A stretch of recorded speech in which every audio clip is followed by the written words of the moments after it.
नमस्कार विद्यार्थी मित्रांनो, मेकॅनिकल इंजिनिअरिंग मेजरमेंटच्या लेक्चर सिरीजमध्ये तुमचं स्वागत आहे. मित्रांनो, आजच्या टॉपिकमध्ये आपण LVDT हा डिस्प्लेसमेंट ट्रान्सड्यूसर शिकणार आहोत.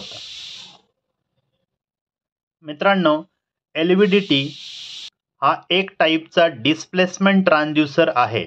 डिस्प्लेसमेंट ट्रान्सड्यूसरचा अर्थ असा होतो या ठिकाणी की हा डिव्हाइस डिस्प्लेसमेंट ह्या मेकॅनिकल क्वांटिटीला एका इलेक्ट्रिकल सिग्नलमध्ये कन्वर्ट करणार आहे. डिस्प्लेसमेंट ही एक मेकॅनिकल पॅरामीटर आहे. या मेकॅनिकल इलेक्ट्रिकल सिग्नलमध्ये या ठिकाणी कन्वर्ट केलं जातं आणि या ठिकाणी डिस्प्लेसमेंट मेजर केलं जातं. मित्रांनो, LVDT एक अतिशय कॉमनली यूज केला जाणारा डिव्हाइस आहे डिस्प्लेसमेंट मेजरमेंट करण्यासाठी. मित्रांनो, LVDT जो आहे हा LVDT इंडक्टन्स या प्रिन्सिपलवरती काम करत असतो. मित्रांनो, LVDT म्हणजेच लिनियर व्हेरिएबल डिफरन्शियल ट्रान्सफॉर्मर. या ठिकाणी आपण LVDTचा वापर करून लिनियर डिस्प्लेसमेंट मेजर करतो, म्हणून त्याला लिनियर असं म्हटलं जातं.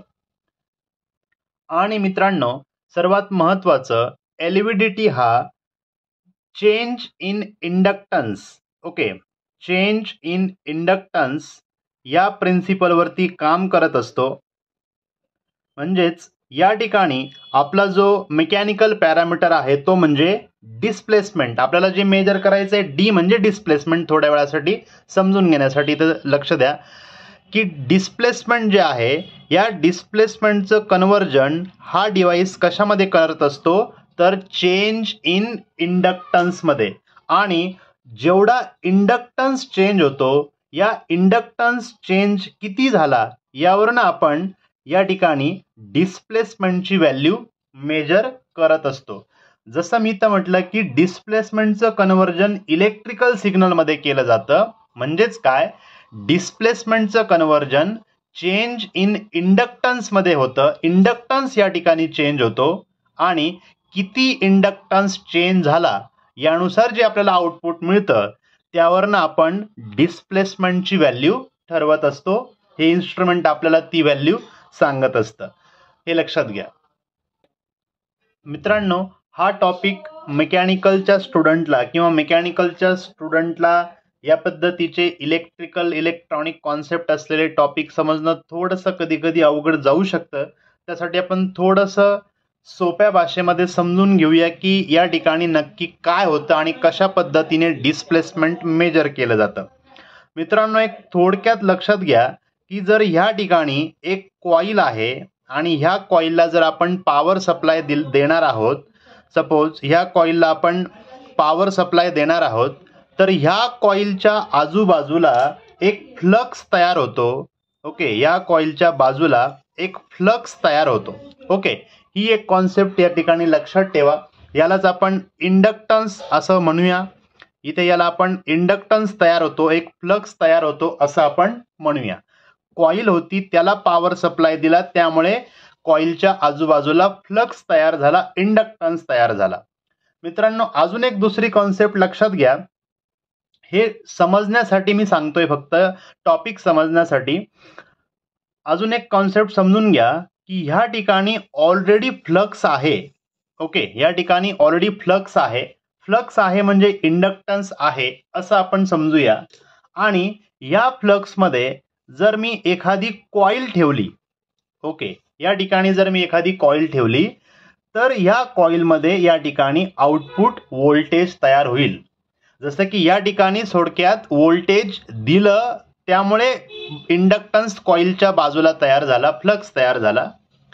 तसं ही दुसरी कंडिशन की ते ऑलरेडी इंडक्टन्स होता, फ्लक्स होता, त्यामध्ये जर मी ही कॉईल ठेवली तर ही कॉईल आपल्याला आउटपुट देईल.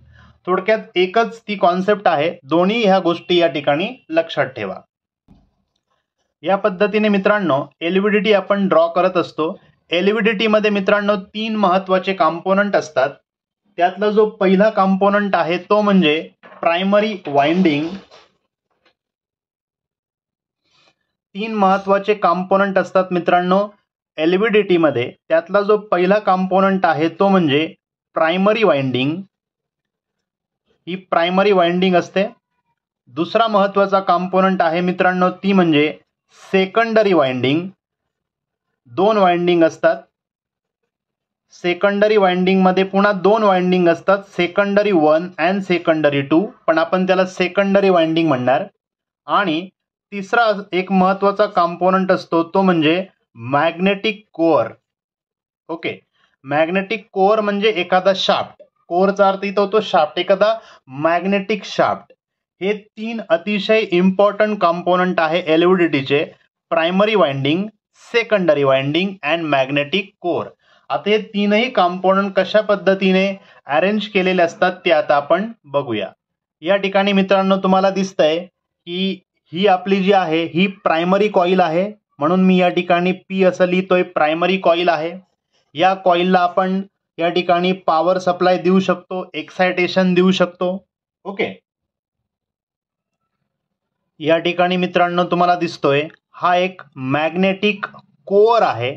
ओके, मॅग्नेटिक कोअर, या ठिकाणी आपण हा मॅग्नेटिक कोअर दाखवलाय. आणि ह्या कोअरला म्हणजे मॅग्नेटिक कोअर म्हणजे एक मॅग्नेटिक शाफ्ट असतो. हा एक शाफ्ट आहे, त्या शाफ्टला एक हँडल दिलेला आहे कारण आपल्याला ह्या शाफ्टचं डिस्प्लेसमेंट करायचं आहे आणि हेच डिस्प्लेसमेंट आपण मेजर करणार आहोत. ओके, या पद्धतीने हा मॅग्नेटिक कोअर आपण दाखवलेला आहे. या ठिकाणी मित्रांनो जसं तुम्हाला दाखवलंय डायग्राम मध्ये दोन वाइंडिंग या ठिकाणी आपण दाखवलेले आहे. त्यातली जी पहिली आहे ती म्हणजे सेकंडरी वाइंडिंग. याला आपण सेकंडरी वाइंडिंग असं म्हणणार, यालाही आपण सेकंडरी वाइंडिंग असं म्हणणार. पण दोन सेकंडरी वाइंडिंग असल्यामुळे याला आपण सेकंडरी 1 आणि सेकंडरी 2 असं म्हणणार आहोत. मित्रांनो जसं आता तुम्हाला डायग्राम मध्ये दिसतंय त्या पद्धतीने आपण या प्रायमरी वाइंडिंग, मॅग्नेटिक कोअर आणि सेकंडरी वाइंडिंगची अरेंजमेंट केलेली असते. ओके, आणि मित्रांनो या ठिकाणी एक लक्षात घ्या की सेकंडरी 1 आणि सेकंडरी 2 या दोन्ही कॉइलमध्ये जे काही आउटपुट व्होल्टेज तयार होणार आहे हे आउटपुट व्होल्टेज या दोन टर्मिनल्समध्ये आपण मेजर करणार आहोत.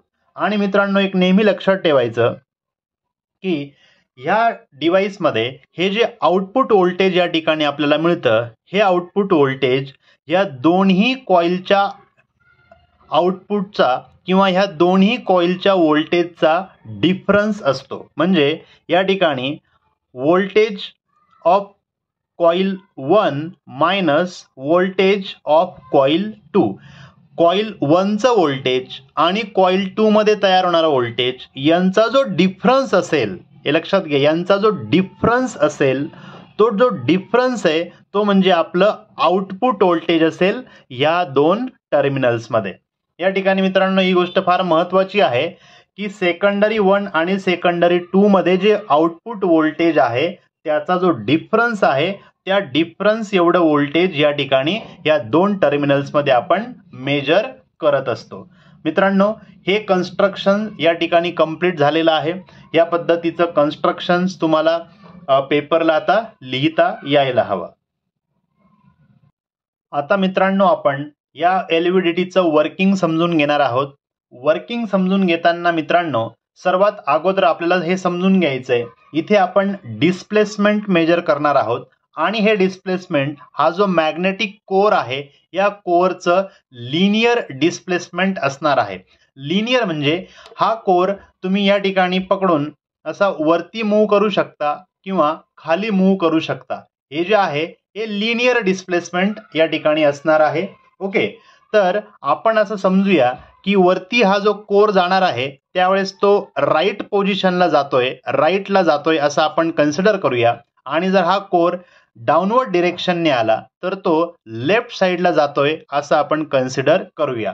आणि जर तो सेंटरला असेल तर तो 0 पोझिशनला आहे, सेंटरला आहे असं आपण समजूया. मित्रांनो याचं वर्किंग समजून घेताना आपल्या 3 स्टेप फार महत्त्वाच्या आहे. त्यातली पहिली स्टेप आहे ती म्हणजे कोअर ॲट दी सेंटर.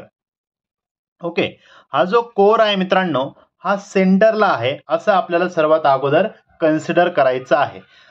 सर्वात पहिली गोष्ट मित्रांनो तुम्हाला या ठिकाणी लक्षात येईल ओके की ज्यावेळेस आपण प्रायमरी कॉइलला AC सप्लाय देणार आहोत, प्रायमरी कॉइलला एक्साइटेशन देणार आहोत, तर ह्या कॉइलच्या भोवती एक फ्लक्स तयार होणार आहे, जे मी ऑलरेडी मागच्या स्लाइडमध्ये सांगितलं होतं.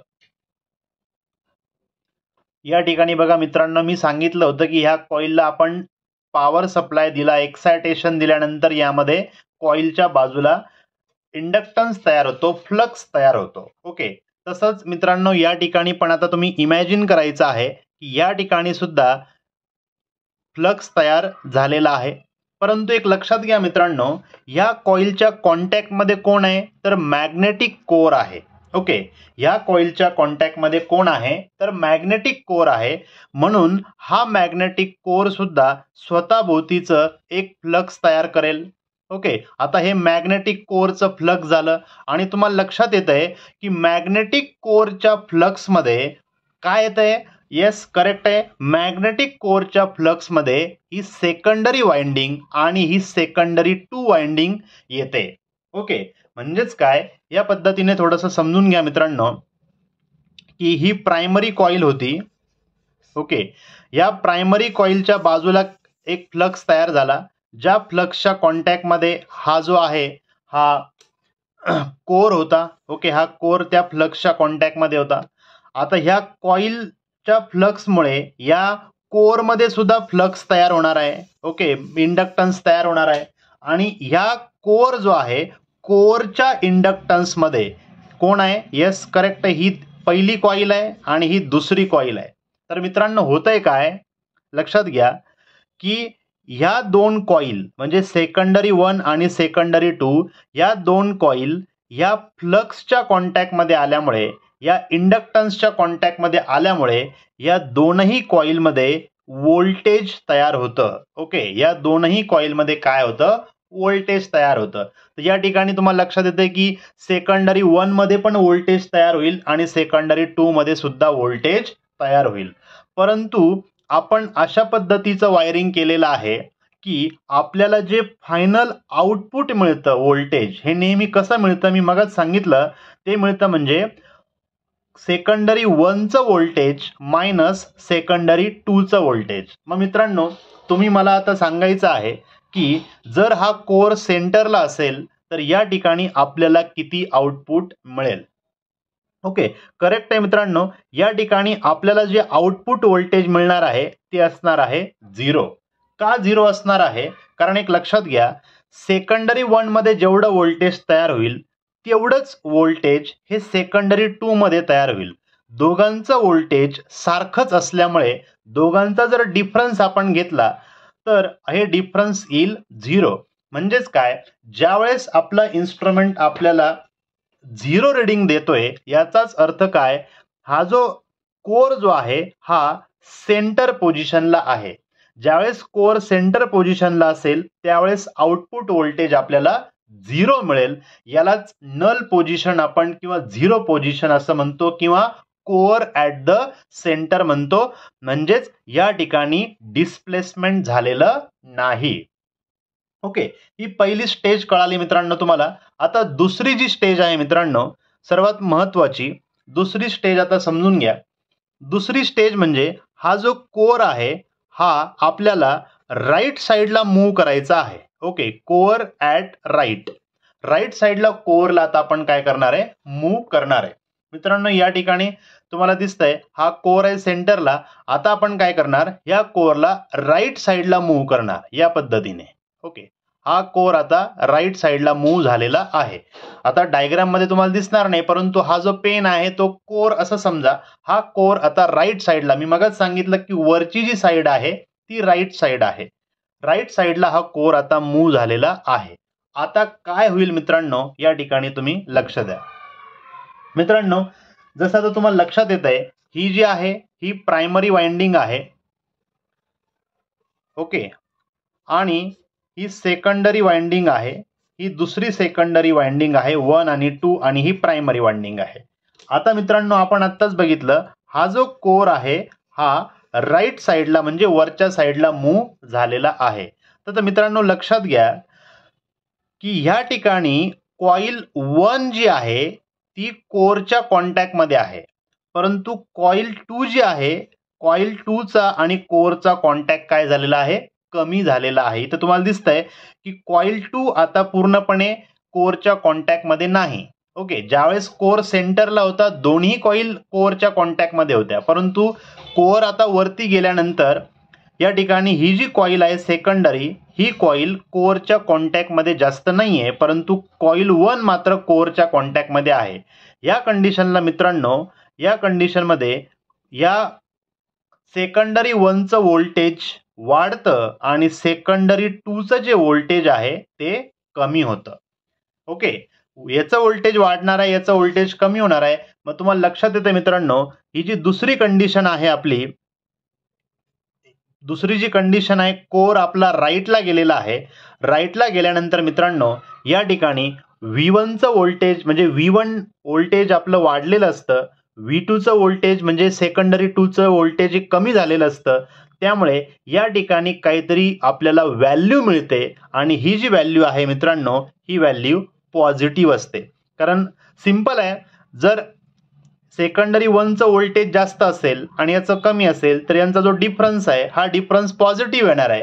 म्हणजेच काय मित्रांनो, या ठिकाणी काहीतरी आउटपुट व्होल्टेज आपल्याला मिळालंय. आउटपुट व्होल्टेज आहे याचाच अर्थ कोरची डिस्प्लेसमेंट झालीये. जेवढं या ठिकाणी तुम्हाला आउटपुट व्होल्टेज मिळेल याचाच अर्थ तेवढी त्या कोरची डिस्प्लेसमेंट झालेली आहे. जेवढं जास्त व्होल्टेज तेवढी जास्त कोरची डिस्प्लेसमेंट. म्हणजेच या ठिकाणी मित्रांनो तुम्ही हे आउटपुट व्होल्टेज मेजर केलं आणि त्यावरनं या कोरची डिस्प्लेसमेंट तुम्ही सांगितली किंवा त्या इन्स्ट्रुमेंटने आपल्याला ती डिस्प्लेसमेंट शो केली. आणि ती व्हॅल्यू जर पॉझिटिव्ह असेल तर आपल्याला हे सुद्धा समजतं की कोरचं मुवमेंट हे राईट साईडला झालेलं आहे. ओके, या ठिकाणी तुम्हाला लक्षात आलंय मित्रांनो. तसंच आपली तिसरी जी कंडिशन आहे मित्रांनो, core at the, yes correct, आता core at the left. Left म्हणजे कोरला आता आपल्याला खालच्या बाजूने मुवमेंट करायची आहे. या ठिकाणी मित्रांनो तुम्हाला लक्षात येतं हा जो कोर आहे, ओके, आता हा जर खालच्या बाजूने मूव्ह केलं, या ठिकाणी आता कोर खालच्या बाजूला मूव्ह केला म्हणजे लेफ्ट साईडला मूव्ह केला, तर आता तुम्हाला लगेचच समजतंय मित्रांनो, या कंडिशनला सेकंडरी ही जी कॉईल आहे ही कोरच्या कॉन्टॅक्टमध्ये जास्त नाहीये, परंतु सेकंडरी 2 ही मात्र कोरच्या कॉन्टॅक्टमध्ये आहे. त्यामुळे सेकंडरी 1 चं व्होल्टेज कमी होईल आणि सेकंडरी 2 चं व्होल्टेज वाढेल. लक्षात घ्या, सेकंडरी 2 चं व्होल्टेज वाढेल कारण ही पूर्णपणे कॉन्टॅक्टमध्ये आहे कोरच्या, परंतु सेकंडरी 1 चं व्होल्टेज काय होईल, कमी होईल. करेक्ट आहे. मित्रांनो तुम्हाला लक्षात येतंय की तिसरी जी कंडिशन आहे, लेफ्टला ज्यावेळेस कोर मूव्ह होतो त्यावेळेस सुद्धा आपला हा फॉर्म्युला फिक्सच असेल की V1 मायनस V2. मग या ठिकाणी S1 चं व्होल्टेज म्हणजे V1 जे आहे ती व्हॅल्यू कमी आहे, S2 चं व्होल्टेज म्हणजे V2 जास्त आहे. म्हणजे कमी व्हॅल्यू मधनं जर आपण जास्त व्हॅल्यू मायनस केली तर हे जे आन्सर येतं मित्रांनो, हे आन्सर येणार आहे निगेटिव्ह मध्ये येणार आहे. ओके, ज्यावेळेस आन्सर निगेटिव्ह येतं त्यावेळेस आपल्याला कळतं की ह्या ठिकाणी कोरची मुवमेंट जी आहे ती लेफ्ट साईडला झालेली आहे. ओके, हे इथं मित्रांनो लक्षात घेण्यासारखी गोष्ट आहे की आपण आता या ठिकाणी कोरची कुठेही मुवमेंट केली की त्या ठिकाणी लगेच सेकंडरी 1 आणि सेकंडरी 2 च्या व्होल्टेज मध्ये डिफरन्स तयार होईल आणि हा डिफरन्स या ठिकाणी तुम्हाला आउटपुट व्होल्टेज म्हणून शो होईल आणि हे व्होल्टेज जितकं जास्त असतं मित्रांनो तितकंच आपलं काय असतं, डिस्प्लेसमेंट. या पद्धतीने एक डिस्प्लेसमेंट ही मेकॅनिकल क्वांटिटी या ठिकाणी एका इलेक्ट्रिकल सिग्नल मध्ये कन्वर्ट केली गेलेली आहे. मित्रांनो हे काही ॲडव्हान्टेजेस अँड डिसॲडव्हान्टेजेस आहे एलव्हीडीटीचे. एलव्हीडीटी हा प्रायमरी डिटेक्टर म्हणून वापरला जातो बऱ्याच ठिकाणी. त्यानंतर एलव्हीडीटी ओव्हरलोड आपण करत नाही, करता पण येत नाही, कारण त्याचा जो कोर असतो त्या वाइंडिंग सोबत टच झालेला नसतो, त्यामुळे ओव्हरलोड हा होत नाही. सेन्सिटिव्ह इन्स्ट्रुमेंट आहे, हाय आउटपुट देतं विदाऊट ॲम्प्लिफिकेशन आणि इकॉनॉमिकल डिव्हाइस आहे, हे लक्षात ठेवा. परंतु डिसॲडव्हान्टेज असा आहे की हा परमनंटली इन्स्टॉल करावा लागतो आपल्याला, ज्या ठिकाणी रिडिंग घ्यायचं त्या ठिकाणी, आणि याची एक स्पेसिफिक फ्रिक्वेन्सी आहे, त्याचमध्ये तो डिझाईन केला जातो जनरली 0 to 1000 हर्ट्ज. पुढचा टॉपिक आहे मित्रांनो तो म्हणजे स्पेसिफिकेशन ऑफ एलव्हीडीटी. मित्रांनो, एलव्हीडीटी हा जो इन्स्ट्रुमेंट आहे तुमच्या लॅबमध्ये तुम्ही बघून घ्या, त्यावरती त्याचे स्वतःचे काही स्पेसिफिकेशन लिहिलेले असतात. हे स्पेसिफिकेशन जनरल आहेत. पेपरला विचारलं जातं की एलव्हीडीटीचे स्पेसिफिकेशन लिहा, त्यावेळेस आपण हे स्पेसिफिकेशन लिहू शकतो. जसं की इनपुट व्होल्टेज 3 to 15 व्होल्टेज असू शकतं. कोर डिस्प्लेसमेंट आपण किती मेजरमेंट घेऊ शकतो, तर 0.1 mm टू 100 mm पर्यंत आपण डिस्प्लेसमेंट मेजर करू शकतो. इनपुट फ्रिक्वेन्सी 20 to 50 किलोहर्ट्ज असते.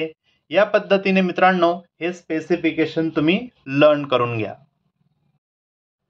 पुढचा टॉपिक आहे मित्रांनो तो म्हणजे कॅरेक्टरिस्टिक्स ऑफ एलव्हीडीटी.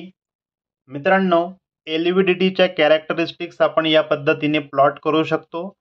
एक्स ॲक्सिसला आपण घेणारे कोरची डिस्प्लेसमेंट इन mm आणि वाय ॲक्सिसला आपण घेणारे आउटपुट व्होल्टेज, जे आता आपण बघितलं की सेकंडरी 1 आणि 2चं जे आउटपुट व्होल्टेज आपल्याला मिळतं, जो डिफरन्स आउटपुट व्होल्टेज या ठिकाणी आपण घेणार आहोत.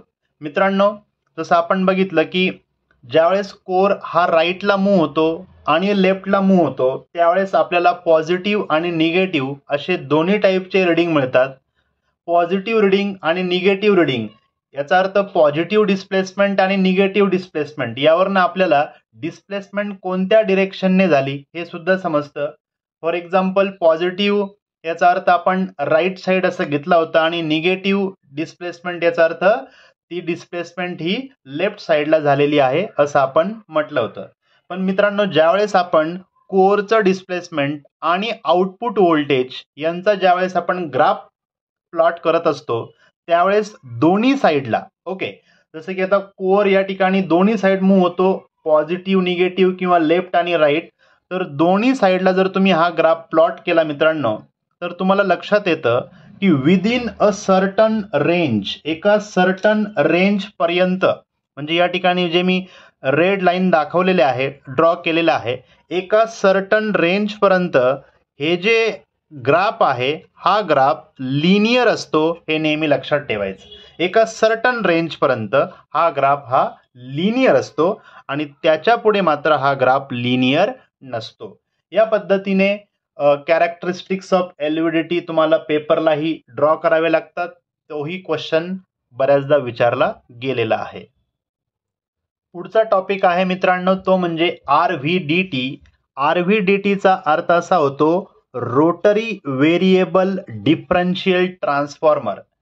एलव्हीडीटी मध्ये आपण बघितलं की आपण फक्त लिनियर मूव्हमेंट मेजर करू शकत होतो, म्हणजे या पद्धतीने वरती तो कोर मूव्ह झाला राईटला किंवा लेफ्टला, या पद्धतीने हे लिनियर मोशन आपण मेजर करू शकत होतो. परंतु मित्रांनो, जर आपल्याला या ठिकाणी रोटरी मेजरमेंट जर घ्यायचं असेल, जर आपल्याला रोटरी मेजरमेंट घ्यायचं असेल तर मात्र आपण या ठिकाणी RVDT या इन्स्ट्रुमेंटचा वापर करत असतो.